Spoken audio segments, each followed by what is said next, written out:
If you are like a lot of the other millennials out there, you might be feeling the pressure to catch up on retirement savings. We're all getting to that age range where the time we have left to set money aside for a comfortable retirement is closing quickly. With all of our other financial responsibilities, it can sometimes feel impossible to have enough left over to start saving for a reasonable retirement. But the good news is we're all still young enough to turn things around. Let's go through how all of my millennial friends can boost their retirement savings. We all face the same general challenges: the cost of housing, vehicles, insurance, student loan debt, credit card debt, wages, and everything else in between. Seems like everywhere we turn, some random outside group of people have their grubby little fingers in our pockets. But there's something that's rarely talked about.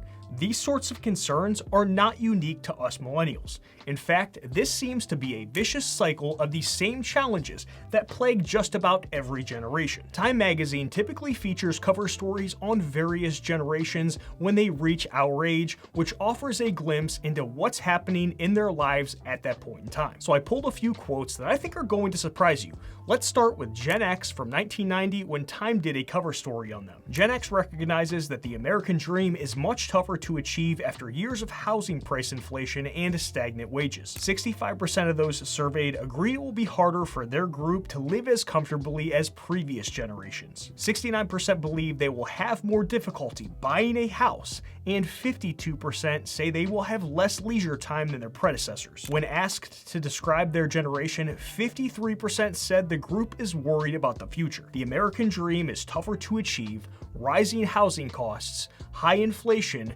stagnant wages, not living as well as older generations.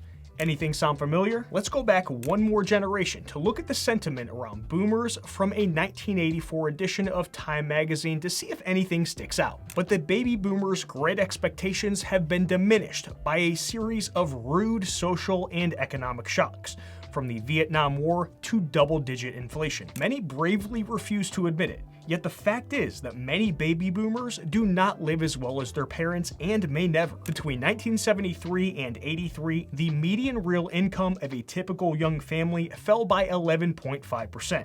For baby boomers, higher education was not rewarded with higher earnings. Those who rented in that inflationary decade watched helplessly as the price of homes took off.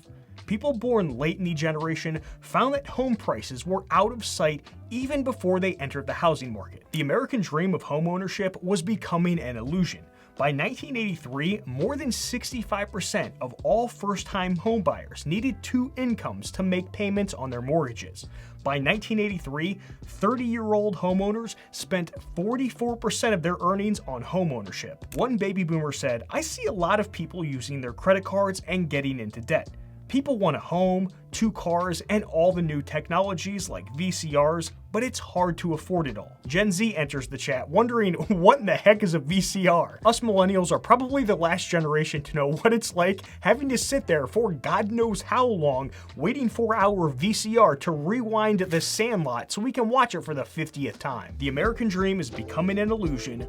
Rising home prices, high inflation, falling wages, using credit cards and getting into debt, not living as well as their parents. Anything sound familiar? None of this is to downplay any of those concerns we deal with today. But the point I want to make is that all of us from every generation faces challenges, and in some cases, they are the same as previous generations. Despite those shortcomings, there are a lot of Gen X and boomers who are just fine.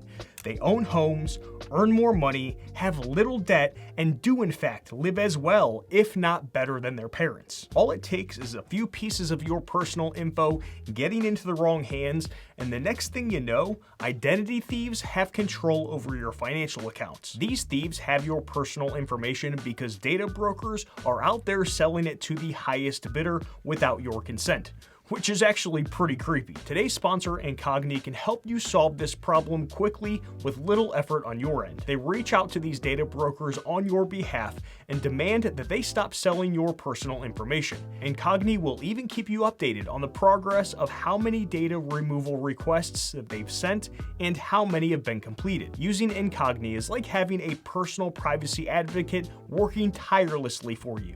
It's simple, effective, and gives you peace of mind knowing that your personal data isn't being hawked around the internet. Use code Jarrad at the link below to get an exclusive 60% off an annual Incogni plan. But baby boomers and Gen X aren't in that position by accident. They didn't just blindly stumble into that situation like I blindly stumbled down the basement stairs the other day.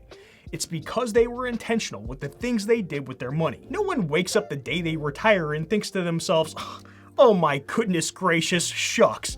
I don't know how it happened, but I just somehow have enough money to live on without having to work for the rest of my life. Being intentional means having to make tough decisions about how you are going to afford to pay for certain things while still setting aside enough money for retirement. For example, when I decided last year that I wanted to replace my flooring this year, I made a conscious decision to change my spending around to start saving up for it slowly over time. I didn't choose to raid my freaking emergency fund for something that wasn't an emergency like a floor replacement.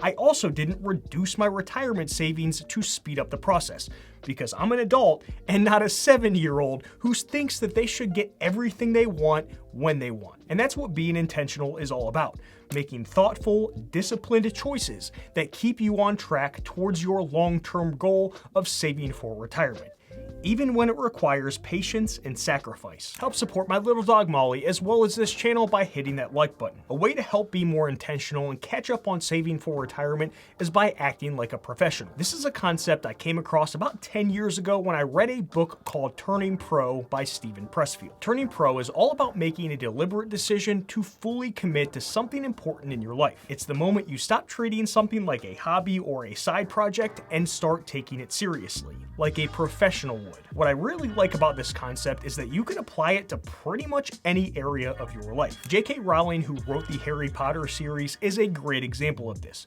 Before she became one of the most successful authors in the world, she first had to have the mentality of a professional, even though she hadn't reached that payoff yet. That meant doing things professional authors do, taking the time to create a world and characters from scratch, then trying to combine them into a story that's not only interesting, but also makes sense. Then sitting down and writing line after line after line until she found a combination of over 1 million words that were published across 7 different books. For us millennials, retirement savings might feel like a distant, overwhelming goal, something you think about occasionally but don't fully commit to. That's where the idea of turning pro comes in for us. To turn pro with your retirement savings means making the decision to take control of your financial future. It's about moving from a passive or inconsistent approach to a proactive, disciplined one. Here's how you can do that. Commit to a plan. Just like a professional commits to their work, you need to commit to a retirement savings plan. This means setting clear goals, whether it's how much you want to save each month or how you will invest those savings. Be consistent. Turning pro is all about consistency.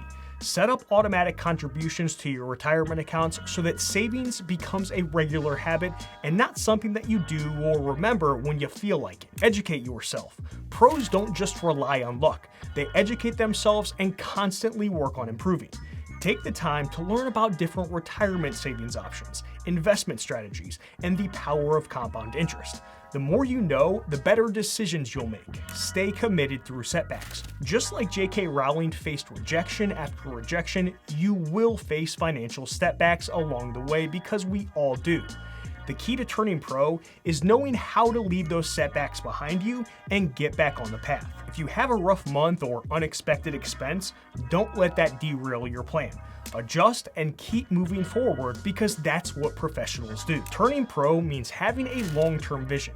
Instead of focusing on short-term rewards, keep your eyes on the bigger picture, your financial security in retirement. Every small step that you take now builds towards that long-term goal. By turning pro with your retirement savings, you're making a commitment to your future self.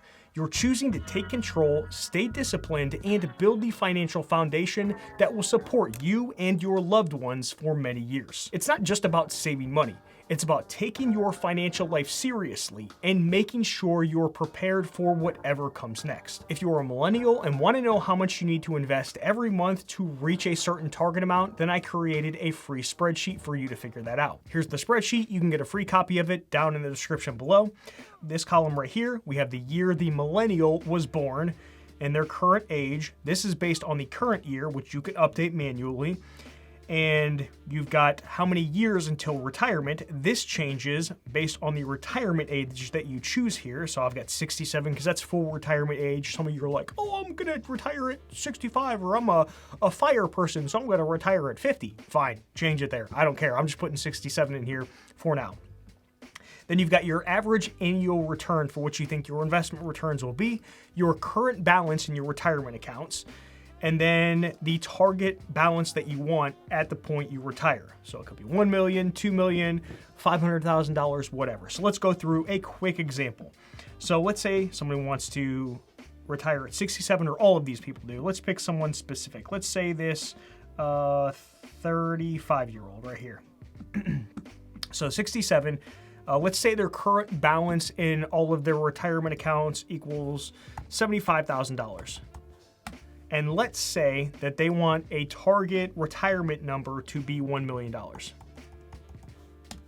This will tell you, where's this 35-year-old right here? This will mean that they have 32 years left to invest for retirement at the age of 35. If they're going to retire at 67, sorry, my dog is barking a little bit, that means they need to invest $263 per month, or $3,100 per year if they have $75,000 in their retirement accounts to reach that $1 million. Now they might say, you know what, $1 million, actually, it's not enough. I think I need $2 million.